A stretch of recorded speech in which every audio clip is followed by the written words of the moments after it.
Bonjour à toutes et à tous. Donc je suis Sébastien Claude de la Banque de France et je vais venir vous faire un petit retour d'expérience sur voilà, ce qu'on a fait autour de Kubernetes et notre passage à OpenShift. Donc, super. C'est le petit... Voilà. Donc le but, c'est de venir témoigner sur ce qu'on a fait et puis de partager avec vous, ceux qui ont pu éventuellement avoir le même type d'expérience. Je ne sais pas si dans la salle, parmi les clients, il y en a qui sont également, qui utilisent peut-être déjà OpenShift, mais est-ce que vous utilisez du Kube? Est-ce qu'il y en a qui font du Kubernetes déjà aujourd'hui? Si vous levez la main, ceux qui font Kubernetes. Et est-ce que vous êtes passé à OpenShift? Ok, merci. Alors, juste un petit mot pour rappeler la grande mission de la Banque de France, c'est la stabilité en fait de l'économie. Donc pour ça, on a plusieurs missions, notamment d'agir sur la politique monétaire, également le contrôle des banques et des assurances, et puis des services à l'économie, donc l'éducation du public sur les problématiques financières et aussi la gestion, par exemple, du surendettement qu'on fait comme une mission confiée par l'État. Et on fabrique les billets également, c'est intéressant, on les trie, etc., pour que tout ça marche très bien. Donc la Banque de France, c'est vraiment une institution qui travaille sur la stabilité, mais sur son SI, on a quand même des enjeux d'être à jour, d'avoir les meilleures technologies, de pouvoir faire évoluer toutes nos applications. Donc on a lancé en interne en fait un programme de cloud privé pour rester souverain sur nos données, entre autres. Et donc on adressait ces besoins-là. J'en parle un petit peu au passé puisque c'est un programme qui a démarré en 2016 à peu près. Et je vais vous expliquer rapidement ce qu'on a fait dedans. Donc les problématiques qu'on adressait, c'est bien sûr de délivrer plus rapidement des ressources, également de faire du scaling, de l'élasticité, de commencer peut-être des choses un peu plus nouvelles, d'avoir des architectures autour des API, des services, donc d'avoir des plateformes qui vont permettre ça. Et également, dans les projets informatiques, mais même au niveau métier, d'être beaucoup plus agile, d'être sur de pouvoir vraiment faire des livraisons beaucoup plus fréquentes. Les enjeux aussi, donc ça c'était des besoins, les enjeux pour la Banque de France dans sa démarche cloud privée, c'est évidemment, on en a parlé, beaucoup de sécurité. Et également un point spécifique, c'est de la sécurité, mais avec vraiment une notion de multi-tenancy. C'est-à-dire qu'on construit des services pour nous, mais peut-être vous l'avez vu rapidement, dans les métiers de la Banque de France, c'est assez divers. Donc en fait, on a besoin de séparer vraiment les domaines, les applications, mais on ne veut pas faire des plateformes spécifiques pour ces domaines. On veut un service unifié avec des multi-tenants, des tenants internes différents, voire être capable de reproposer ces services à des partenaires, banques centrales, des choses comme ça. Donc la sécurité dans un mode multi-tenant, c'est vraiment important pour nous. Bien sûr, il y a des enjeux de technologie. Alors, pour pas perdre, pour rester dans le train de la technologie, parce que c'est compliqué, ça change très vite. Donc garder des compétences, mais aussi attirer des talents. Et puis, effectivement, mettre à jour aussi le SI. Je ne sais plus qui disait COBOL. Du code COBOL, il y en a encore plein, mais des développeurs, il y en a de moins en moins, quoi. Donc il va falloir changer un peu. Et agilité, alors bon, c'est un mot qui va revenir souvent, mais clairement, c'était notre souhait aussi à travers le projet un peu plus sur la plateforme, sur l'orchestration de conteneurs, etc., de dire on va rendre les équipes projet autonomes pour redéployer et responsables, donc on va leur donner des moyens de prendre ces responsabilités. Une petite timeline sur ce programme, en fait. Donc je vous le disais, ça a démarré en 2016. Vraiment, c'était de l'incubation, plutôt commencer à une étude, qu'est-ce qu'on va faire, quels vont être les objectifs, ce qu'on a revu un petit peu là. Vraiment 2017 qu'on a commencé à faire des premiers POC. À l'époque, on avait une technologie qui s'appelait Apcera, qui était de l'orchestration de conteneurs aussi, qui existe encore plutôt côté Ericsson, mais ça fait partie des choses qui ont un peu périclité. Je ne sais pas s'il y en a qui ont connu ça. 2018, c'est vraiment là que, pour nous, on mettait nos premières applications en production. Et là, on est parti, justement, on fera un zoom après, sur Kubernetes à cette époque-là. Et plutôt avec du Kubernetes open source. Enfin, on avait une distribution, enfin un installeur qui s'appelait Kismatic. Mais on verra que lui aussi, il a un peu périclité. Et puis l'année qui vient tout juste de se terminer, pour nous c'était le passage à l'échelle. Donc déjà on avait un enjeu aussi de taille d'équipe, d'organisation. Donc accessoirement c'est intéressant, on est passé au framework Safe pour l'agilité à l'échelle. Donc c'est pas le sujet du jour, mais s'il y en a que ça intéresse, on pourra en parler ensuite. Et on est passé à OpenShift. Et donc pour cette année, voilà, on se sent plus en condition pour aller beaucoup plus loin et maintenant atteindre des enjeux un peu différents en interne en industrialisant ces déploiements. Donc dans les prochains slides, je vais juste faire un petit zoom sur ces années en fait 2018-2019 pour vous expliquer ce qu'on faisait sur Kubernetes et puis pourquoi on est passé à OpenShift. Alors voilà, nos débuts sur les conteneurs, je m'en souviens un peu comme ça, moi, parce que c'était... pour nous, c'était vraiment le côté, on redécouvrait des nouvelles technologies qu'on connaissait pas trop, on pouvait faire plein de choses, c'était vraiment cette notion de laboratoire. On découvrait aussi cet écosystème autour de Kubernetes, du Cloud Native Landscape, enfin, plein de technologies, plein de choses vraiment sympas, bien faites, bien documentées, communautaires, super intéressant. On devait tout apprendre, donc je me souviens voilà, de choses comme comment on expose une application qui tourne dans un cluster. Peut-être aujourd'hui c'est plus évident, mais à l'époque, nous, enfin en tout cas nous, on ne savait pas du tout, donc on cherchait, on essayait des solutions comme Trafic par exemple. On avait déjà, même si à l'époque on disait vaut mieux éviter, vaut mieux faire du stateless, mais tout le monde avait envie de faire quand même des workloads stateful, et donc il nous fallait des solutions de storage. Donc on testait des choses, on a testé ClusterFS, NFS, qu'on maintenait à la main. Donc c'était beaucoup de choses, c'était sympa. Pareil, nous en tout cas à la Banque de France, on n'avait même pas de registry Docker à ce moment-là d'entreprise, donc on faisait tourner ça avec des registries Docker. Bon, c'était très sympa, on découvrait plein de choses, mais on avait nos applications de production qui allaient arriver, et là c'est un petit peu moins drôle quand on est en mode laboratoire. Donc les problèmes qu'on a eus, on va en parler, beaucoup de problèmes de stabilité de la plateforme. Alors là-dessus, je veux quand même dire aussi une chose, hein, je dis pas que Kubernetes n'est pas stable ou quoi, c'est pas du tout ça, c'est que nous, la stack, la façon dont on le déployait, l'OS qu'on avait choisi, les versions de Docker, etc. Et on ne voulait pas en changer en permanence, même si on a changé 3-4 fois de version en faisant migrer les clients sur les clusters, etc. Voilà, on avait des gros problèmes de stabilité avec beaucoup de workers qui tombaient. Pour le storage, j'en parle même pas, c'était vraiment difficile. Et puis l'autre aspect délicat, c'était la sécurisation, surtout si vous vous souvenez de cet aspect multi-tenant en fait qu'on a. Et donc à la limite sécuriser un cluster pour un seul client, il y a pas mal de choses à faire. Mais alors quand on a plusieurs clients dessus, bien sûr il y a le airbag, ça existe, etc. Mais faut avoir une idée des rôles qui vont bien servir aux uns et aux autres sans essayer de réinventer toute la roue. Voilà. Et puis aussi des problématiques tout simplement sur des fois la disponibilité, sur l'architecture du produit, notamment le fonctionnement de TCD par exemple, qui a son système de quorum qu'au départ on n'avait pas forcément déployé de la manière la plus optimale, notamment quand on le déploie sur 2 data centers. Mais ça je pense qu'on aura l'occasion, on aura un peu plus tard des éléments intéressants là-dessus.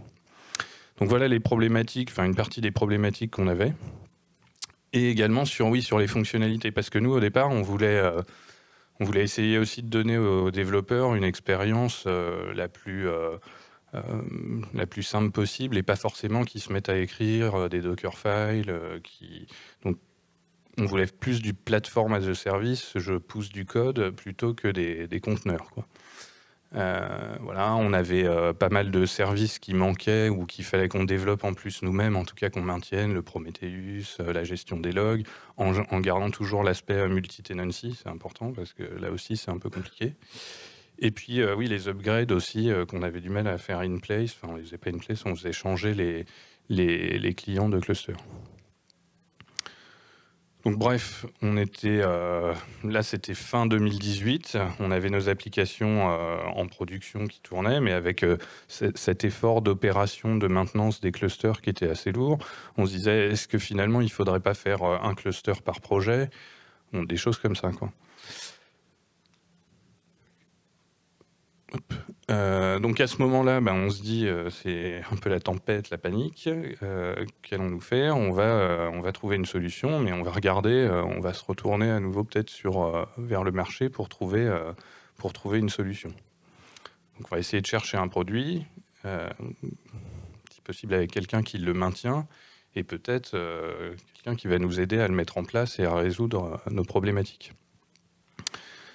Donc ce qui était marrant, c'est que justement à l'époque aussi, on avait un peu cette vision-là sur les acteurs, et je vous ai remis rapidement, j'aime bien montrer cette partie-là sur le landscape CNCF pour se donner une idée. Ça, je crois que c'est une des premières versions. Enfin voilà. Donc on voit, on est fin 2017, il y a déjà quelques partenaires, enfin il y a déjà pas mal de choses. Pour info, juste, il est là l'histoire de Apcera, il existait vraiment. Là, on voit que c'est plus compliqué, et puis ça devient de plus en plus compliqué, et de plus en plus compliqué. Et là, par exemple, Apcera, il n'est plus là. Donc, qui va nous aider? Comment faire le bon choix là-dedans? Faut essayer de trouver le bon joueur. Alors, on a fait à l'époque un petit comparatif. On a pris quelques solutions. Alors, en haut, par exemple, on avait plus la partie finalement restée autour de solutions open source directement.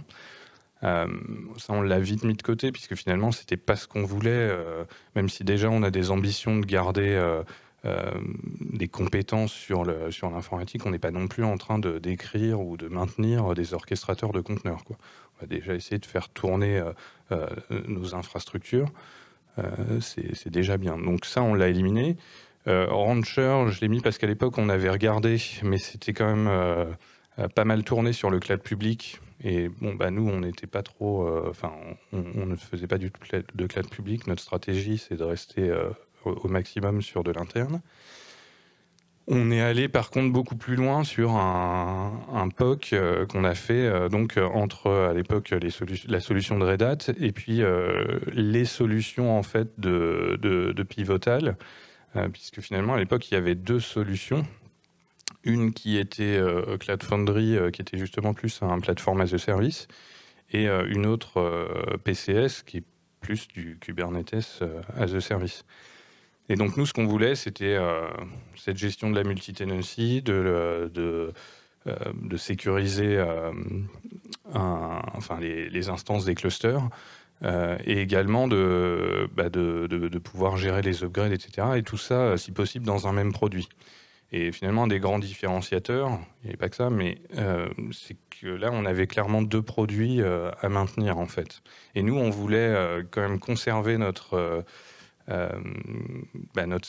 savoir-faire, en tout cas toute l'expérience, les travaux qu'on avait fait autour de Kubernetes, on voulait les garder, donc on voulait un moteur Kubernetes.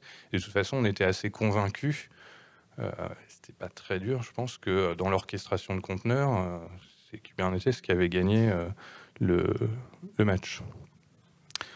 Donc finalement, c'est un peu ce que je viens de dire là. Pourquoi on a choisi OpenShift et pourquoi on a choisi Red Hat? Dans la série...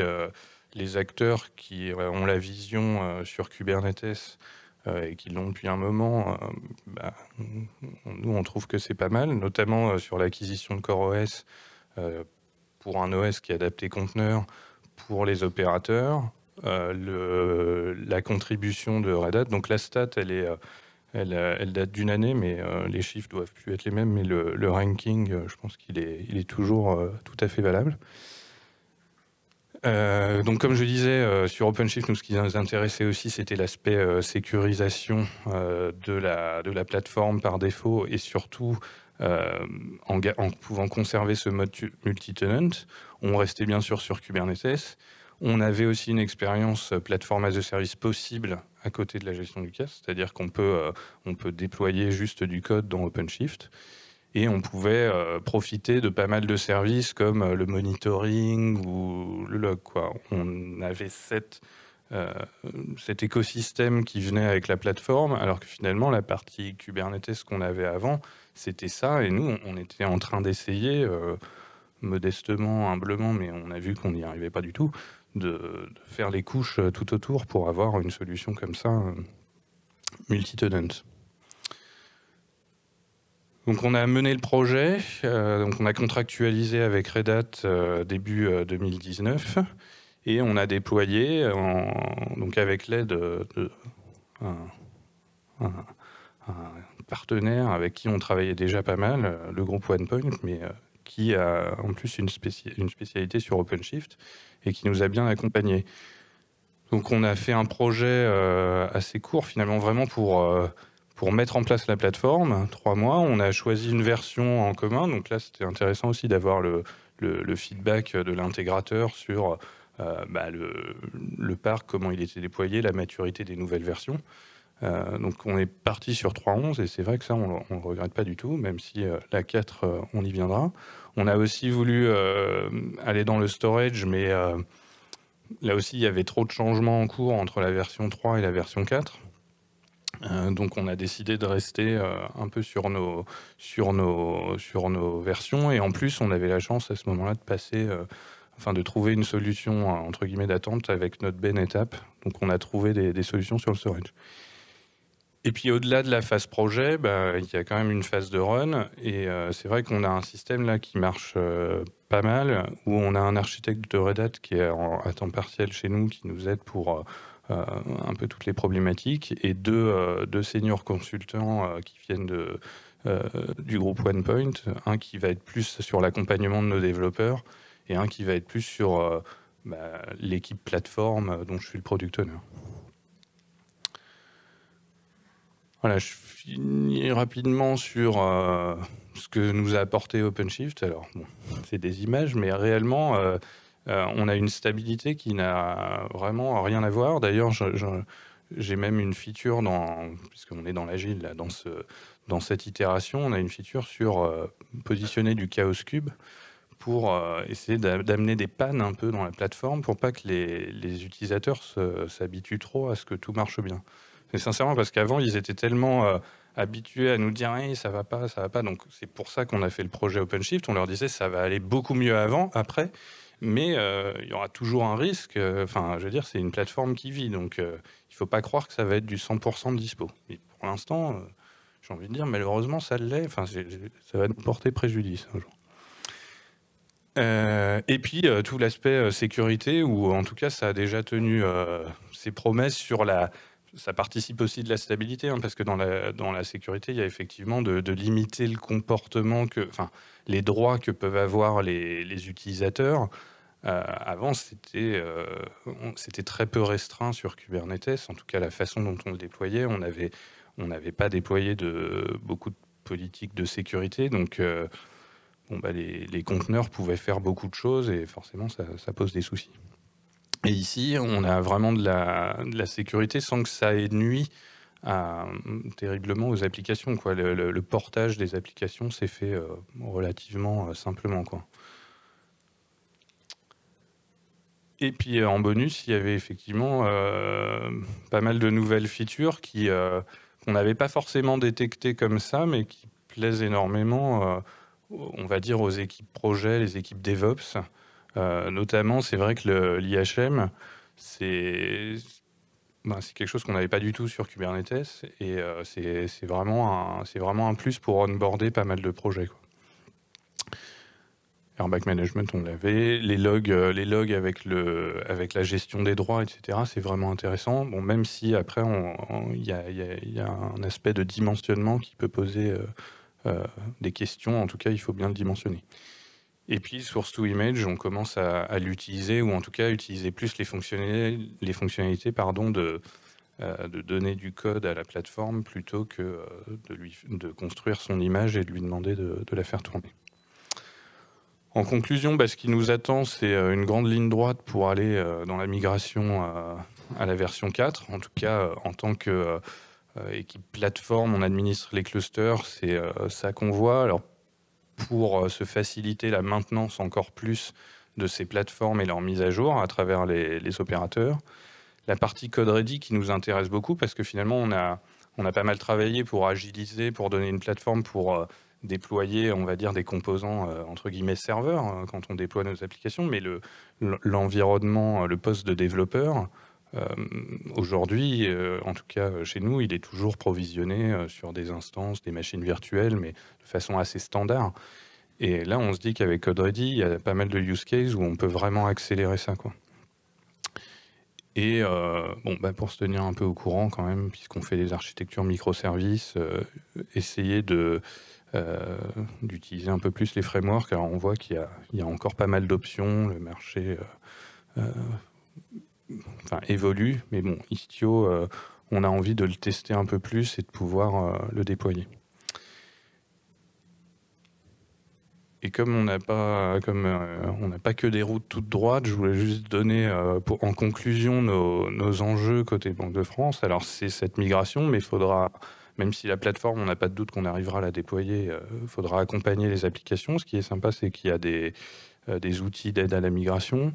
En interne, on a aussi des problématiques puisqu'on est en train de totalement agréger, enfin d'avoir des stacks communes au niveau matériel, hyperviseur, la couche IaaS, on est en train de tout harmoniser avec le legacy, donc, et potentiellement avec d'autres partenaires banques centrales.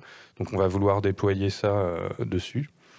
Et puis un nouvel enjeu, c'est un peu d'aller un peu plus loin. On parlait de transformation, d'agilisation des projets. On veut essayer de se baser vraiment sur la plateforme pour essayer de mesurer ce taux de transformation avec des métriques du type le nombre de redéploiements, des choses comme ça, le nombre d'incidents. Essayer de travailler pas mal là-dessus sur cette année à venir. Voilà, je vous remercie de votre attention. Si vous avez des questions, je peux y répondre. Et puis bien sûr, je pense qu'on aura le temps aussi de se parler un peu ultérieurement pendant la pause ou autre.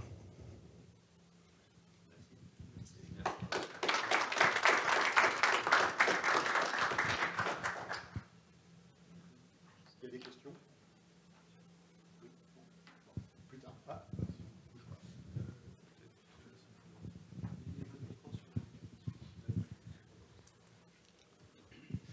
Non, j'avais une question, c'était vous parlez de 10 applications que vous avez portées sous OpenShift. C'est sur un parc de combien à peu près en fait? Ça représente quel parc? Vous avez fait quel bout du chemin dans la containerisation et tout ça? Alors ça représente une petite partie de notre parc applicatif. J'aurais pas moi tous les chiffres, mais on va être sur quelques centaines d'applications à la Banque de France. Donc une dizaine d'applications, c'est un premier... encore une fois, on a démarré dans l'expérimentation. Par contre, ce qui est quand même intéressant, c'est qu'on a mis des applications, j'allais dire un peu de prototype ou de pilote, qui n'avaient pas forcément un fort enjeu, mais on a mis aussi des applications relativement sensibles, voire très sensibles, alors pas forcément en termes de données, mais même d'image ou d'importance de SLA pour la Banque de France, notamment des applications qu'on héberge également pour le reste des banques centrales. Enfin, c'est des applications qui sont utilisées par l'ensemble des banques centrales. Et il y en a une où qu'on a porté sur le cloud. Donc on a pris aussi des risques là-dessus et ça a été payant. Et c'est pour ça qu'on continue. Après, il y a le souhait aussi on l'a vu, d'industrialiser, mais il fallait montrer qu'on était capable et puis il fallait mettre en place une plateforme assez stable. Après, je ne sais pas à quel point on fait les choses, je ne vais pas dire dans le bon ordre, mais il y a toujours l'aspect organisationnel qui est compliqué. Enfin, il ne faut pas aller trop vite d'un côté en oubliant l'autre partie. Parce que Là, on est plutôt en déficit. On a accéléré sur la mise en place de la plateforme, sur un aspect plus technique. Après, il y a tout l'accompagnement des équipes de développement au sens large, avec les chefs de projet, etc., dont beaucoup fonctionnent encore dans un mode legacy, avec des réflexes legacy, et c'est plutôt aussi là-dessus qu'on doit travailler, pour passer à l'échelle très loin.